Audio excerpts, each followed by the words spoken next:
વિદ્યાર્થી મિત્રો નમસ્કાર, ઓમ શાંતિ। તો આજે આપણે ચેતાપેશી વિશેનો અભ્યાસ કરીશું।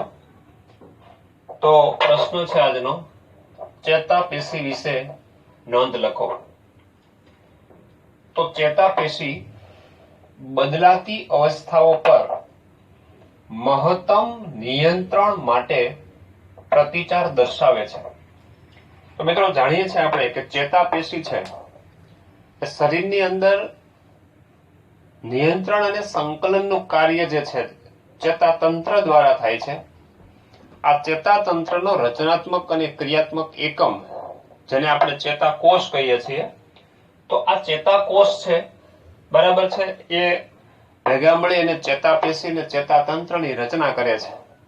તો એ ચેતાતંત્ર છે, ચેતાપેશી છે, જે બદલાતી અવસ્થાઓ પર મહત્તમ નિયંત્રણ માટે પ્રતિચાર દર્શાવે છે। એટલે કે વાતાવરણની અંદર, પર્યાવરણની અંદર આપણા શરીરની આસપાસ જે કાંઈ ફેરફારો થાય છે એ ફેરફારોથી આપણને વાકેફ રાખે છે, પ્રતિચાર આપે છે।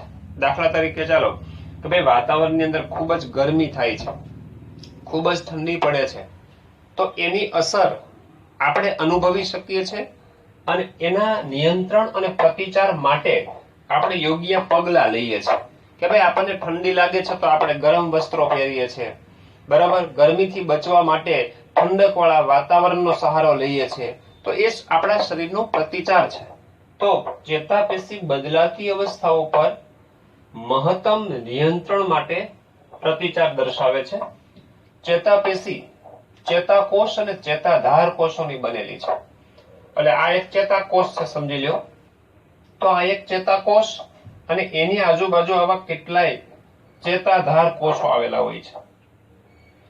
તો ચેતાપેશી ચેતાકોષની બનેલી હોય અને ચેતાધાર કોષો જે ચેતાપેશી છે ચેતાકોષથી બને છે, એ ચેતાકોષની આસપાસ આધાર આપવા માટે આવા ચેતાધાર કોષો આવેલા હોય છે।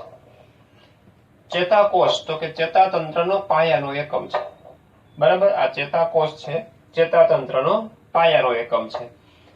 ચેતાકોષ ઉત્તેજનશીલ છે, માના કે ઉર્મી વેગની અસરની અનુભૂતિ કરી શકે છે।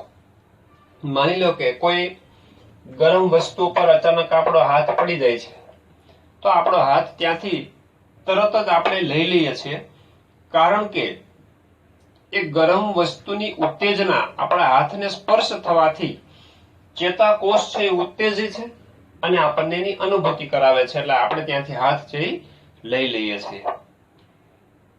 ચેતાતંત્રનો બાકીનો ભાગ છે ચેતાધાર કોષ બનાવે છે। એટલે કે આ ચેતાધાર કોષ જે ચેતાકોષોને આજુબાજુમાં ગોઠવાયેલા હોય, આધાર આપવાનું કાર્ય કરે, અને મુખ્યત્વે છે આ ચેતાકોષ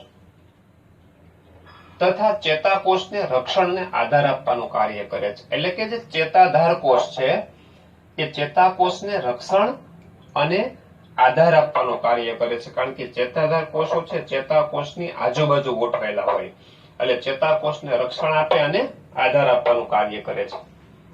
આપણા શરીરમાં ચેતાપેશીનું અડધાથી વધારે કદ ચેતાધાર કોષો બનાવે છે, એટલે ચેતાધાર કોષો પણ ખૂબ જ વધુ હોય છે। જે સમગ્ર ચેતાપેશીનું કદ છે એમાં અડધાથી વધારે કદ તો ચેતાધાર કોષો બનાવે છે। જ્યારે એક ચેતાકોષ અનુકૂળ રીતે ઉત્તેજિત થાય છે ત્યારે બીજ પરિવર્તન એટલે કે વિક્ષોભ સર્જાય છે। એટલે હમણાં મિત્રો આપણે વાત કરી કે આપણો હાથ હોય, તો આપણો હાથ છે એ કોઈ ગરમ વસ્તુને અચાનક અડી જાય છે, સમજો અહીંયા કોઈ ગરમ ધગધગતી વસ્તુ છે, એને આપણો હાથ છે સ્પર્શ કરે છે, એટલે તરત થાય શું છે કે ગરમ વસ્તુની સ્પર્શ થવાથી હાથમાં જે સ્થાને સ્પર્શ થાય છે ત્યાં ચેતાપેશી તો હોવાની, ચેતાકોષ તો હોવાનું જ છે, તો ત્યાં ચોક્કસ ઉર્મી વેગ ઉત્પન્ન થાય છે। શું ઉત્પન્ન થાય છે? એ ભાગમાં ઉર્મી વેગ ઉત્પન્ન થાય છે, જેને આપણે અહીંયા શું કીધું કે ઉત્તેજન થાય છે। ઉત્તેજિત થવું, બીજ પરિવર્તન થવું અથવા વિક્ષોભ થવો, કે ઉર્મી વેગ ઉત્પન્ન થવો, આવા બધા શબ્દો વાપરી શકાય છે. તો એક ગરમ વસ્તુને હાથ અડે છે એટલે તરત વીજ સ્થિતિમાનનો તફાવત મનાકા વીજ પરિવર્તન થાય છે, વિક્ષોભ ઉત્પન્ન થાય છે, અથવા તો ત્યાં ઉર્મી વેગ ઉત્પન્ન થાય છે. એટલે એ ચેતા દ્વારા વહન પામી અને છેક આદેશ ક્યાં પહોંચે તો કે CNS સુધી, મગજને ખબર પડે. બરાબર, એટલે હાથ છે ત્યાંથી આપણે તરત લઈ લેવાની ક્રિયા થાય છે. બરાબર છે. તો એ ચેતાકોષ અનુકૂળ રીતે ઉત્તેજિત થાય એટલે માનો કે આના સીધા સંપર્કમાં જે ચેતાકોષ હોય એ ઉત્તેજિત થાય ત્યારે વીજ પરિવર્તન એટલે કે વિક્ષોભ સર્જાય, એટલે કે ઉર્મી વેગ ઉત્પન્ન થાય છે. જે નજીકનો ચેતાકોષ હોય ત્યાં ઉર્મી વેગ ઉત્પન્ન થાય, જે ખૂબ ઝડપથી કોષરસ પટલ પર ગતિ કરે છે.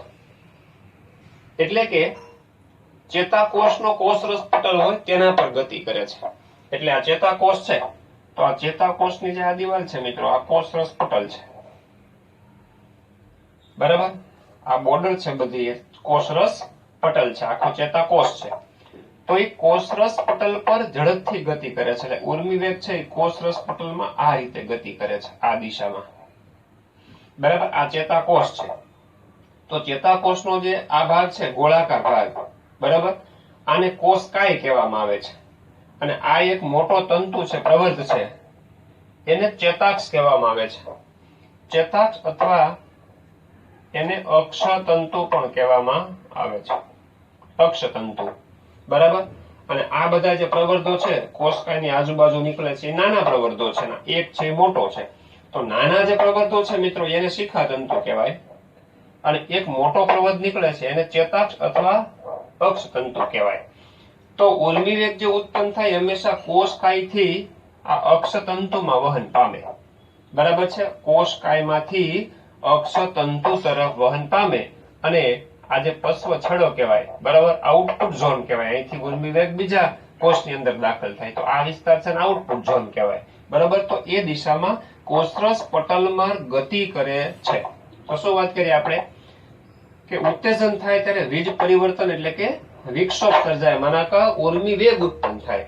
તો આ ઉર્મી વેગ ઝડપથી કોષરસ પટલ પર ગતિ કરે છે અને પરિવર્તન, આ પરિવર્તન મતલબ કે જે ઉર્મી વેગ ઉત્પન્ન થયો છે તે ચેતાકોષના અંતિમ છેડા પર, અંતિમ છેડો એટલે આ વિસ્તાર, અથવા જેને શું કહેવામાં આવે છે આઉટપુટ ઝોન કહેવામાં આવે છે, તેના પર પહોંચે છે. આઉટપુટ ઝોન એટલે એટલા માટે કે મિત્રો આ જે કોષકાય છે એમાં સમજો ઉર્મી વેગ ઉત્પન્ન થયો અથવા તો આગળના કોષમાંથી ઉર્મી વેગ અહીંયા આવ્યો છે. આ એક ચેતાકોષ છે, તો આની પહેલા બી ઘણા ચેતાકોષ હશે, આ ચેતાકોષથી પછી પણ ઘણા બધા ચેતાકોષો હશે, બીજી પણ પેશીઓ હશે. બરાબર, તો આ શિખાતંતુ છે મિત્રો એ ઉર્મી વેગને બીજા કોષમાંથી મેળવે છે અને અક્ષતંતુ છે એ કોષકાયમાંથી ઉર્મી વેગને બહાર લઈ જાય છે. બરાબર છે, એટલે આને બહિર્વાહી તંતુ પણ કહેવામાં આવે છે. અને શિખાતંતુ એ ઉર્મી વેગને કોષકાયની અંદર લાવે. એટલે શિખાતંતુ છે એ કેવું કામ કરે છે, અંતરવાહી તંતુ, અંતરવાહી પ્રવર્ત તરીકેનું કામ કરે છે. અને આ કોષકાયમાંથી ઉર્મી વેગને બહાર લઈ જવાનું કાર્ય અથવા આઉટપુટ ઝોન તરફ લઈ જવાનું કાર્ય છે એ ચેતાક્ષ એટલે કે અક્ષતંતુ દ્વારા થાય છે. તો ચેતાકોષના અંતિમ છેડા પર અથવા આઉટપુટ ઝોન પર પહોંચે તથા આસપાસના ચેતાકોષ તેમજ અન્ય કોષોને ઉત્તેજિત કરે છે. એટલે કે હવે આ ઉર્મી વેગ છે આ આઉટપુટ ઝોનમાં આવી ગયો, હવે આઉટપુટ ઝોનમાંથી ક્યાં જશે તો કે આની આજુબાજુ કેટલાય ચેતાકોષો હશે અથવા તો અન્ય કોષો પણ હશે. બરાબર, એના તરફ પ્રયાણ કરે છે, એટલે કે એને ઉત્તેજિત કરે છે અથવા તેઓને ઉત્તેજિત થતા અટકાવે છે. એટલે કે ચેતાકોષો હોય તો ચેતાકોષને ઉત્તેજિત કરે અને એ ઉર્મી વેગને આગળ વહન કરાવે. કારણ કે અહીંયા માનો કે ઉર્મી વેગ ઉત્પન્ન થયો છે, તમને ગરમ લાગ્યું છે, તો એ ગરમ લાગ્યું છે એવા ઉત્તેજક સંદેશાઓ, બરાબર છે, આખી ચેતા દ્વારા છેક મગજ સુધી પહોંચવા જોઈએ. તો રસ્તામાં તો અહીંયા અસંખ્ય કોષો આવે છે, તો એક પછી એક કોષોમાં ઉર્મી વેગનું વહન થઈ અને મગજ સુધી પહોંચે છે. અથવા તો કોઈ સ્નાયુને આદેશ પહોંચાડવાનો છે કાર્ય કરવા માટે અથવા કાર્ય બંધ કરાવવા માટે. બરાબર, તો એ જે ઉત્તેજિત સંદેશાઓ કાં તો ચેતાકોષ તેમજ અન્ય કોષને ઉત્તેજિત કરે અથવા તેઓને ઉત્તેજિત થતા અટકાવે છે. બરાબર, તો મિત્રો આ વાત થઈ ગઈ ચેતાપેશીની. પણ આ રચના વિગતવાર એક ચેતાતંત્રના મિત્રો 21મા ચેપ્ટરની અંદર આપણે હજુ ખૂબ જ વિગતવાર અભ્યાસ કરવાનો બાકી છે. તો મિત્રો આગળ વધીએ હવે. તો આ ચેપ્ટરની અંદર જે પ્રાણીઓનો અભ્યાસ આપણે કરવાનો છે, બરાબર. તો વંદો જે સંધિપાત સમુદાયનું પ્રાણી છે, તો વંદાનો બાહ્યકાર વિદ્યા અને અંતરરચનાનો અભ્યાસ શરૂ કરીએ. તો સૌથી પહેલા વંદાની બાહ્યકાર વિદ્યા વિશે સામાન્ય માહિતી લખો, એટલે કે વંદાના બાહ્ય લક્ષણો, દેખાવ, રંગ કેવો હોય છે એના વિશેની માહિતી જોઈએ. તો પહેલો ટોપિક છે રંગ. તો વંદાનો રંગ સામાન્ય રીતે બદામી કે કાળો રંગ હોય છે અને ઉષ્ણકટિબંધના વિસ્તારમાં વંદાનો રંગ ચળકતા પીળા હોય, લાલ હોય અથવા લીલા રંગના વંદા પણ જોવા મળે છે. ચળકતા લાલ, ચળકતા લીલા અને ચળકતા પીળા વંદા છે એ ઉષ્ણકટિબંધ વિસ્તારમાં જોવા મળે છે, પણ સામાન્ય રીતે બદામી કે કાળા રંગનો વંદો હોય છે. વર્ગીકરણ જાણો છો મિત્રો, વંદો છે એ સંધિપાત સમુદાયના કીટક વર્ગનું પ્રાણી છે. આપણે સંધિપાત સમુદાય તરીકેના લક્ષણો મિત્રો ચોથા ચેપ્ટરની અંદર પ્રાણી વર્ગીકરણની અંદર સારી રીતે ભણી ગયા છીએ. વંદાનું કદ 1/4 થી 3 ઇંચ જેટલું હોય છે, એટલે કે 0.6 થી 7.6 સેન્ટીમીટર જેટલી કદ હોય છે. પછી વસવાટની વાત કરીએ. સમગ્ર વિશ્વમાં, એટલે કે વંદા છે દુનિયાના બધા જ દેશોમાં જોવા મળે છે. સમગ્ર વિશ્વમાં હુંફાળી ભેજવાળી જગ્યાઓમાં વસે છે. ખાસ કરીને વધુ અનુકૂળ કઈ જગ્યા હુંફાળી હોય અને ભેજવાળી હોય તેવી. તે મનુષ્યના ઘરમાં રહીને ગંભીર ઉપદ્રવકારી અને અનેક રોગોના વાહક પણ છે. તો મિત્રો સામાન્ય રીતે આપણને ખ્યાલ છે કે હોટલની અંદર રસોડા જે હોય છે એમાં વંદાનું પ્રમાણ વધારે હોય છે. ઘરના રસોડા હોય છે, ગટર હોય છે, ભેજવાળી જગ્યાઓ હોય છે, એવી જૂની પુરાણી જગ્યાઓ હોય છે, બરાબર. તો આવી જગ્યાએ વંદા વસવાટ વધારે માત્રામાં કરે છે, કારણ કે વંદો છે એ મિત્રો સર્વાહારી પ્રાણી છે. બધા જ ઘટકોનો ખોરાક તરીકે ઉપયોગ કરે છે. કાગળના ટુકડા હોય, કપડાના ટુકડા હોય, સડી ગયેલો કાર્બનિક પદાર્થો હોય, જૂનો એકઠો જૂઠો ખોરાક હોય, તો હોટલના રસોડામાં, ઘરના રસોડાની અંદર, ગટરોની અંદર આવા સડી ગયેલા કાર્બનિક પદાર્થો, ખોરાકના ટુકડા છે એ વંદાને સરળતાથી મળી રહે છે. એટલે આવી જગ્યા પર વંદાનું પ્રમાણ સવિશેષ જોવા મળે છે. એટલે બધા જ ઘટકોનો ખોરાક તરીકે ઉપયોગ કરે છે, એટલે વંદો છે એ સર્વાહારી કહેવામાં આવે છે. અને મનુષ્યના ઘરમાં રહીને ગંભીર ઉપદ્રવકારી અને અનેક રોગો માટેના વાહક પણ છે. વંદો સ્પર્શકો એટલે જેને મિત્રો અંગ્રેજીમાં એન્ટેના કહેવાય છે. વંદાનું શરીર જોયું હોય તો આ રીતે આવા સ્પર્શકો છે, એન્ટેના છે, બે એક બાજુ જોવા મળે છે. બે એન્ટેના હોય છે. ચલનપાદ એટલે ચાલવા માટેના પગ, આવી રીતે ખંડોવાળા, બરાબર છે. 3 જોડ પગ હોય છે મિત્રો, બરાબર છે. બંને બાજુ 3 માં નક્કી 3 જોડ ચલનપાદ. અને ચપટી વિસ્તરણ પામેલી ઉપરની શરીર દિવાલ છે કેવી હોય? ચપટી હોય, વિસ્તરણ પામેલી હોય છે, કે જે શીર્ષને ઢાંકે છે, તે ધરાવે છે. શીર્ષને ઢાંકે એટલે શરીર દિવાલ હોય, વંદાનું શીર્ષ જો આવું ત્રિકોણાકારનું હોય છે, બરાબર. એની ઉપર ઢાંકતી દિવાલ હોય છે. તો વંદો છે સ્પર્શકો ધરાવે, ચલનપાદ એટલે ચાલવા માટેના પગ ધરાવે, અને ચપટી વિસ્તરણ પામેલી ઉપરની શરીર દિવાલ છે કેવી હોય? ચપટી હોય છે, જે શીર્ષને ઢાંકે છે એ પણ ધરાવે છે. વંદો છે નિશાચર પ્રાણી અને મિશ્રાહારી છે. હમણાં જ આપણે વાત કરી ખોરાકની દ્રષ્ટિએ કે ભાઈ બધા જ પ્રકારનો ખોરાક છે એ ખાય છે. કાગળ હોય, એઠો જૂઠો ખોરાક હોય, સડી ગયેલા કાર્બનિક પદાર્થો હોય, બધા જ પ્રકારના ખોરાક ગ્રહણ કરે એટલે એને મિશ્રાહારી પ્રાણી કહેવામાં આવે છે. નિશાચર છે મિત્રો. નિશાચર પ્રાણી કોને કહેવાય? જે ઝાંખા પ્રકાશની અંદર પણ વસ્તુનું દ્રશ્ય છે એ સારી રીતે જોઈ શકે છે. રાત્રિ પ્રકાશ દરમિયાન પણ એ સારી રીતે વસ્તુઓને જોઈ શકે છે, એને નિશાચર પ્રાણી કહેવાય. સામાન્ય અર્થ એવો કરી શકાય, નિશામાંના રાત્રિ, રાત્રે વિચરણ કરતું પ્રાણી. પણ રાત્રે શા માટે વિચરણ કરે? કે રાત્રે ઓછો પ્રકાશ હોય, ઝાંખો પ્રકાશ હોય, છતાં વંદો છે સારી રીતે એનું વિઝન છે ક્લિયર કરી શકે છે, દ્રશ્યને સારી રીતે જોઈ શકે છે, સ્પષ્ટ જોઈ શકે છે. એટલે નિશાચર અને મિશ્રાહારી પ્રાણી છે. પુખ્ત વંદાની જાતિ પેરીપ્લેનેટા અમેરિકાના, એટલે આ વૈજ્ઞાનિકનું વંદાનું વૈજ્ઞાનિક નામ છે. તો વંદાનું વૈજ્ઞાનિક નામ છે પેરીપ્લેનેટા અમેરિકાના. તો પેરીપ્લેનેટા એ પ્રજાતિ છે વંદાની, અને અમેરિકાના છે એ વંદાની જાતિ છે. 34 થી 53 મિલીમીટર લાંબી અને પાંખો વાળી હોય છે. એટલે કે લાંબી પાંખો, 34 થી 53 મિલીમીટર લંબાઈ ધરાવતી પાંખો હોય છે. નર વંદાની પાંખો ઉદરના અંતિમ છેડાથી પણ લંબાયેલી હોય છે. એટલે કે નર વંદો હોય, બરાબર છે. તો મિત્રો નર વંદો છે એ કદની દ્રષ્ટિએ માદા વંદા કરતા થોડો નાનો હોય છે. એટલે કે માદા વંદાનું કદ નરની સાપેક્ષમાં થોડું મોટું હોય છે. પણ પાંખો છે, નર વંદાની પાંખો છે, બરાબર છે, આ ઉદર પ્રદેશ છે, તો ઉદર પ્રદેશને પણ આખો ઢાંકી દે એના કરતા પણ આમ લંબાયેલી જોવા મળે છે. વંદાનું શરીર ખંડીય હોય છે, મતલબ ખંડયુક્ત હોય છે, બરાબર. અહીંથી આ જોઈ શકાય છે, આ બધા વંદાના શરીરના શું છે, આ જુદા જુદા ખંડો છે આ રીતે, બરાબર. તો વંદાનું શરીર છે ખંડોમાં વિભાજિત હોય છે, તથા શીર્ષ, ઉરસ અને ઉદર એમ 3 ભાગોમાં વિભાજિત થયેલું હોય છે. તો વંદાના શરીરના 3 ભાગ પડે છે. અહીંથી જોઈ શકો છો, આ રેડ કલરનો ભાગ દર્શાવેલો છે, આટલો ભાગ શીર્ષ છે.